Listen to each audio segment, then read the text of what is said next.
The innocent killer. In the world we are living today, there is still tons of discrimination and mistreatment towards people of color.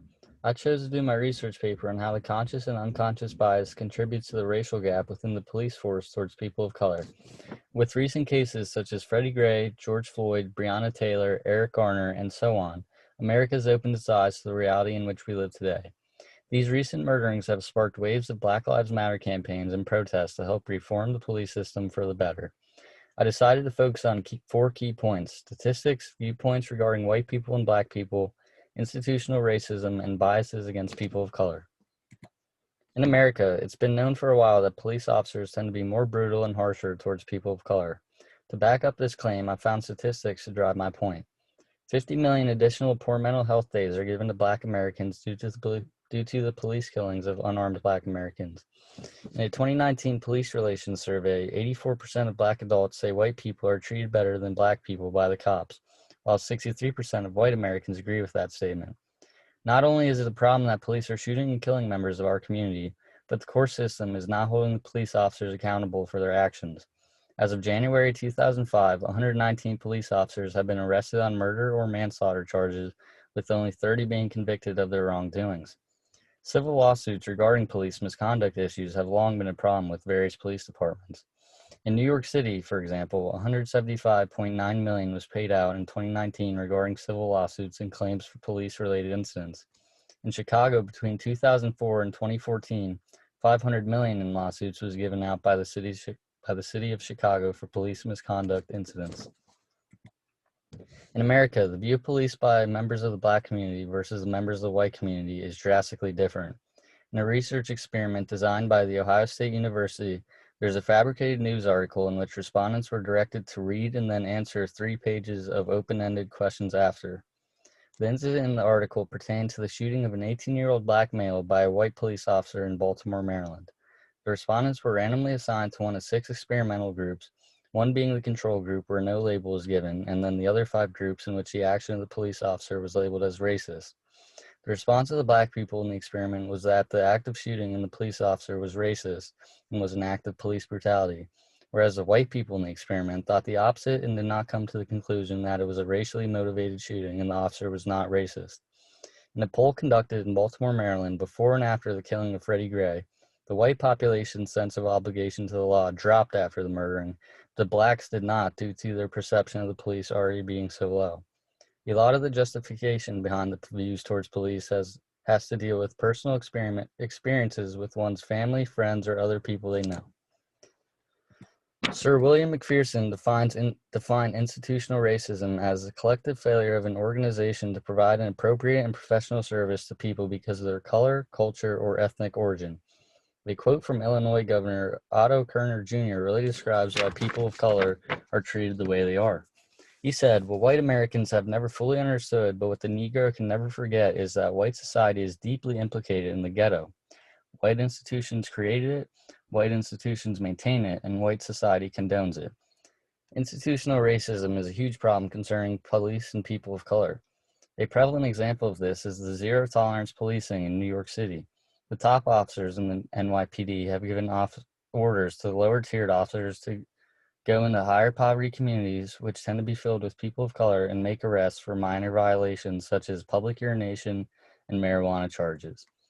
This leads to the racial profiling issue of then assuming all black people are troublemakers and are doing illegal activities. Geoffrey Alpert, a criminology professor at the University of South Carolina, conducted a study and found that cops were more afraid of black and brown suspects because in their experience, most of their arrests had been for black or brown people. This goes to show how police officers view people of color as more dangerous due to most of their interactions being involved with people of color. In the high-profile court case, the state of New Jersey versus Soto of 1996, the court found that police were intentionally targeting minorities when searching for drug traffickers. Another example of institutional racism towards people of color was when a federal court ruling in 1986 made penalties for crack cocaine 100 times harsher than penalties for powdered cocaine across the board at the federal level. This might not seem like an example, but powdered cocaine is a drug that's more commonly associated with the rich, whereas crack cocaine is easier to access and is a lot more common in poor neighborhoods, which tend to be populated with mostly minorities. A big problem with the police in America is how they perceive people of color and their unconscious biases of them. They generalize past arrests made on people of color and generalize these experiences into conclusions about the whole race. A problem sometimes in the police force is that the bad apples of the officers aren't removed from their duty until it is too late. This is caused by the camaraderie, the loyalty, and the silent blue wall of officers who are afraid of the consequences of speaking out against their fellow police officers. When good apple cops don't speak out against the bad apple cops, this just continues the cycle of systematic racism because abuse will just continue to run its course until finally it's too late.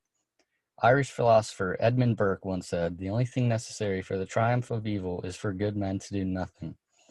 A big factor that deals with not only the police perception of people of color, but the public view of people of color has to do with their physical attributes. In a lot of states, the more stereotypically black a person's physical features are perceived to be, the more that person is perceived to be a criminal. This perception of people of color creates a huge misconception within the police force and furthermore raises officers' eyes when they see successful black people. For example, if an officer were to see a person of color riding around in a Ferrari with very expensive clothes and elegant jewelry on, they would have the assumption in the back of their mind that this person's way of collecting the funds was illegitimate and illegal. This would result in the person of color being harassed by officers just because they don't fit into the stereotype of black people. They then begin to get labeled as suspects, not as regular law-abiding people, which puts them under a closer watch of police officials compared to that of another rich white person. Another driving factor in the perception of people of color is the way that social media drives the continued stereotypes with each racial group. For example, if you were to type in 3 black teenagers into Google, you'd be flooded with pictures of mugshots compared to typing in 3 white teenagers and finding a bunch of happy-looking white teenagers. These search results then stick with us, and we create negative stereotypes that all black teenagers are thugs and criminals, and then perceive white people as the ideal race. Racial profiling has become a huge topic of debate when it comes to policing in New York City. They have a stop, question, and frisk policy that allows the police to apprehend any individuals whom they deem may be committed, or about to commit a crime. The New York Civil Liberties Union released a report in 2012 which shows that 85% of stop, question, and frisk victims were either black or Latino. This number is extremely concerning considering that the percentage of black and Latino population in New York City is around 50%. In the end, there's no clear sight into how to fix this major problem of police brutality and mistreatment towards people of color. However, if we take the necessary steps in order to create a more peaceful world, the end will be near. Unjust treatment towards people of color has long been present in America through slavery, Jim Crow laws, and with people of color being treated unfairly by the police. It's time to finally put a stop to create a better world for everyone.